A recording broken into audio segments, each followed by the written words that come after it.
Hello, fellow fans of anything and everything scary. I am your host, Justin, and welcome back to another Midnight Horror Tale. In today's episode, we'll be traveling all the way to Cuba to read some of their urban legends. Without further ado, let's get into it. El Chupacabra, the goat sucker of the night. One of the most infamous urban legends in Cuba, and indeed across Latin America, is that of El Chupacabra. This creature with its blood-sucking tendencies has been blamed for the mysterious death of livestock. Witnesses have described it as a fearsome, reptilian beast with red eyes, sharp fangs, and a thirst for blood. Whether you believe in its existence or not, the legend of El Chupacabra continues to haunt the rural communities of Cuba. What would you do if you were face to face with El Chupacabra? Would you cry? Would you hide? Well, in this story by Marcos Vigil, a man who came face to face with the beast tells of his experience seeing El Chupacabra for the first time in his life. Traveling along Route 3 in the eastern parts of Puerto Rico, I could notice there was something off in the air. It wasn't normal. It was fall break, and having spent almost an entire week in Puerto Rico while visiting high schools was definitely better than staying in New Jersey working on my junior papers. As I neared the familiar Ford facilities in Canavanas, I decided to take the route through Loza and stop at Kiosco in Pinones to get an alcapurria. I had half an hour more to make it to my appointment. When I stopped and asked for the alcapurria, I noticed the sign. Ants were crawling all over the counters, floors, and walls. The owner started complaining that even though she had been spraying with fleas, as she described it, since the morning, the ants kept on coming from everywhere. I remember the stories I heard from viejitos about these kind of things. I commented that it was the sign of a stormy weather coming. She interrupted me and said, "Mijo, where have you been? Of course it's a sign of bad weather, and it signals a good season for avocados too. We are just coming out of the worst hurricane season we've had since Hugo." I remember how stupid of me to say that, but trying to sound knowledgeable about these things, I just made an ass of myself. But there was something about this day I could not get a grip on. There was a strange smell coming from everywhere. The sky had an unusual brightness that day, and it was my cue to leave. "Wait a minute, Nene," the owner called. "What's wrong, Donita?" I replied. "Be careful. I think that what is out there is something we have not encountered before." Not knowing what she meant, I got into my car and drove away. That night, as I watched the news, I saw Donita. They were interviewing a lady who was complaining to the authorities that her chickens and goats had been found dead and without blood inside.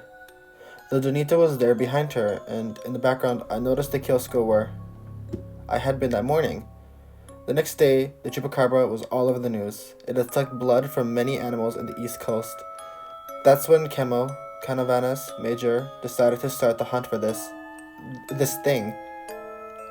"Choro de locos," I said as I packed my things to return to New Jersey. "Santeros, that's what it is, santeros," said Mami, complaining about ignorance among everyone. I went back to the island Christmas Day, and the Chupacabra was still in the news. Kimo was still in the hunt, but this time he had something that everyone suspected, but no one dared to say.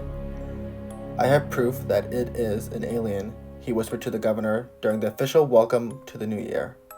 That was it. I had to get to the bottom of it. I decided to solve this thing by myself. I planned a trip to El Yunque by myself. If the Chupacabra was an alien, then a spaceship must have been abandoned in the rainforest.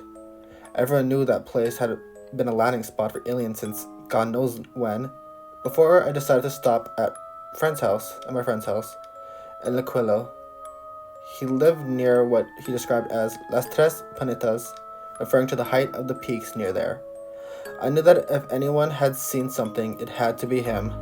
Omar came out as my car approached and asked about the purpose of my visit. I told him, and as I did, he shouted, "Cállate!" and "Come over here." That left me on my nerves. Once we were inside, he said, "If they heard you, we're in trouble." "Who?" "Shh. They are around." "Achoo, come on. Tell me what's going on."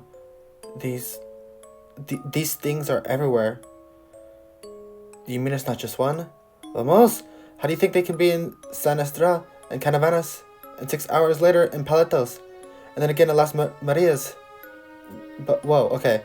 So what are we dealing here with? Is it a group of what? I can't explain it to you, man. Tell me, are they aliens? Are they humans? Monkeys? What? There was no answer, only a be careful. That night, Snoopy, my perro, started barking like he had never barked before. Maybe I was thinking too much about all this chupacabra stuff. I should have gone to sleep, but I had to see what was he barking at. At the neighbor's chicken den, I saw something move suddenly, and all of the chickens fell silent. It was similar to the kind of silence you hear at cocktail parties, when one of the guests falls to the floor by a sudden stroke. It was there, like they had described it. Thank God I was looking from a window. It stared at me. I couldn't move. It was like one of those nightmares where you want to scream, and at the moment when you open your mouth, nothing comes out, and at that exact moment, it ran away. When the neighbors found his 4 dead hens the next day, he knew that the chupacabra had been there. I couldn't tell anyone that I saw the whole thing. No one would believe me. They would think I was crazy and dreamt it all. They would start asking me questions. What was it? What was it like? Why didn't you yell something? No, I wouldn't be the one person made fun of when they watched the news. I was not going to answer questions to scientists, doctors, police officers. No, I was not planning to become a character in an X-Files episode. It did not fall into any of the descriptions that had been told before. I could still smell it. I still remember that unusually lighted night, and I could still see it flee into the mountains, into the night. Do you know about the man who whistles, better known as El Silbón, the whistling man? Not many have heard of the tale of El Silbón, but in Venezuelan and Colombian llanos, everyone seems to fear this terrifying creature. It is believed that a long time ago, in the Venezuelan llanos, a spoiled young man who loved deer meat asked his father to hunt a deer for him. His father returned empty-handed, and this angered the young man. He killed his father and took some of his flesh and organs to the kitchen where his mother was cooking. He asked her to cook it for him. His mother realized something was very wrong and called the young man's grandfather. When the grandfather arrived, he discovered the body of his son and the macabre intentions of his grandson. The grandfather tied him to a post and tortured him with a whip and applied lemon and hot pepper juices to his wounds. The grandfather eventually untied him and forced him to carry the remains of his father in a bag, and had a dog chase him away. Soon after that, the young man died, and his spirit is heard all over the plains. The ghost of this young man is known as El Silbón, the Whistler. According to those who have seen him, El Silbón is a tall, thin, young man who wanders the night carrying a bag of his father's bones. Sometimes he stops on the doorstep of local homes to count the bones. As he walks, he whistles, but be aware, because his whistle is deceiving. When the whistling sounds close, El Silbón is actually very far away. However, when the whistling sounds far away, he is probably already watching you. Anyone that encounters El Silbón will most likely die, just as his father did. It's not uncommon to find bodies in the vast llanos. Some of them will have no stomachs or be partially eaten. These cases, of course, are almost always blamed on El Silbón. Many inhabitants of Los Llanos say that they have seen it, primarily in the summer, a time when the Venezuelan savannas burn in the harsh drought. The whistler sits in the trees and gathers dust in his hand. But it's mainly a rainy or humid days that the spirit wanders, hungry for death and eager to punish drunkards, womanizers, and sometimes innocent victims. It is said that it sucks the alcohol out of drunkards through his navel when it finds them alone, and that it tears womanizers to pieces, removes their bones, and puts them in the sack where he keeps the remains of his father. Some versions say it appears as a giant of about 6 meters that moves about the treetops, creaking and emitting its chilling whistle. Inside its old and tattered sack lies the bones of his father, or, according to some renditions, its multiple victims. Other versions say he appears as the shadow of a tall, thin man with a hat and goes after drunkards most of all. They say that the whistler can appear by a house on certain nights, drop his sack on the ground, and count the bones one by one. If one hears it, nothing will happen. But if someone doesn't hear it before dawn, one person in your home will die. La Llorona, the Weeping Woman. Have you ever heard of La Llorona, the Weeping Woman? The deceased ghost of a grieving mother looking for her children that she drowned in a lake. If you hear weeping noises, it might be too late. You will be next. But do you know the real story of hers? It all started a long time ago in a very small town. There was a girl living in that town who was so beautiful people said she had to be the prettiest girl for 500 miles around. Some people said she was the most beautiful girl in the whole world, and that girl's name was Maria. But because Maria was so beautiful, she thought she was better than everyone else, and she deserved the very best of everything. She came from a good, hard-working family. They had a nice house, she had pretty clothes to wear, but she wasn't satisfied. She deserved much, much better things. And when she was a young woman, she would have nothing to do with the young men from her town or the villages nearby. They weren't good enough for her. Many times, when she was walking with her grandma in the evening, the way young people used to do back in their old days, she would tell her grandma, "Grandma," she would say, "when I get married, I'm going to marry the most handsome man in the world." And her grandma would just shake her head. But Maria would go on. She'd look out across the hillside and say, "His hair will be as dark and as shiny as the raven sitting on that tree over there. And when he moves, he will be as strong and as graceful as the stallion my abuelito has in his corral." And her grandma would tell her, "Maria, caros vemos, corazones no sabemos." It's an old saying. It means we can see people's faces. Caros vemos. We don't know what's in their hearts. Corazones no sabemos. And she would tell her, if you're going to marry a man, you should be sure he's a good man, and that he has a good heart in him. Why are you always talking about what his face looks like? But Maria thought, oh, these old people, they have old-fashioned ideas. They don't know anything. And she wouldn't listen to her grandmother. And then one day, a man came to town, and he seemed to be just the man she had been talking about. He had been a cowboy out on the Llanos Estacado. He could ride anything. In fact, if he was riding a horse and it got well trained, he would give that horse away and go rope him a wild horse. He thought it wasn't manly for him to ride a horse that wasn't half wild. And he was handsome. All the girls were falling in love with him. He could play the guitar. He could sing beautifully. And Maria made up her mind. That was the man she would marry. But I told you how proud she was. So of course, she would never let on. If they would pass on the street and he would say hello, she would just look the other way. He came to her house in the evening and played his guitar and sang for her. She wouldn't even come to the window. And before long, the cowboy made up his mind.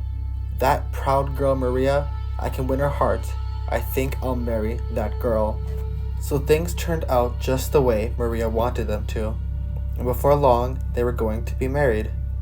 Her parents told her, don't marry him. He will make a good, steady husband. But she wouldn't listen to her parents. She got married, and for a while, things were fine. They had 2 children. They seemed to be a happy family together, but after a few years, the cowboy went back to the wild life of the prairies. He would leave town and be gone for months at a time, and when he came back, he would tell Maria, I didn't come back to see you. I just wanted to visit my children for a while. He would sit and play with the children.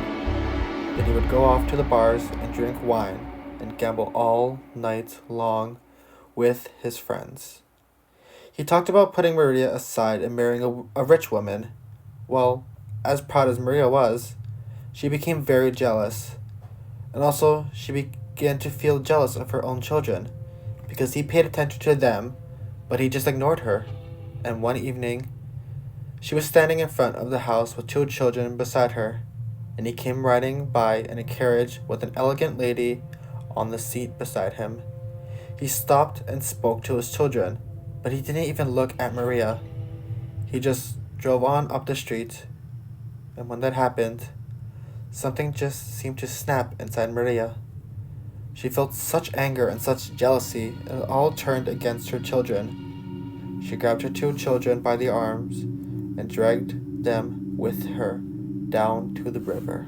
And even though it is a sad thing to tell, the story says that she threw her own children into the river. But as they disappeared down the stream, she realized what she had done.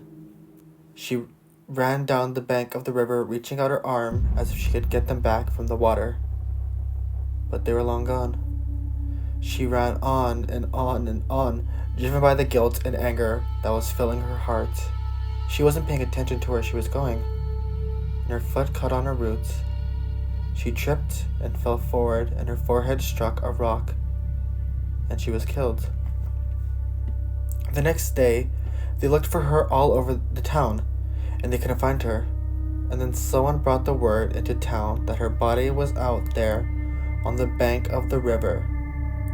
They went out and found her, and they laid her to rest on the very spot where she had fallen. But the first night she was in the grave, she could not rest in peace. She was up and walking all along the banks of the river. She was dressed in a long, winding white sheet, the way a body is dressed for burial. They saw her moving among the trees, and they could hear her voice, crying and crying through the night.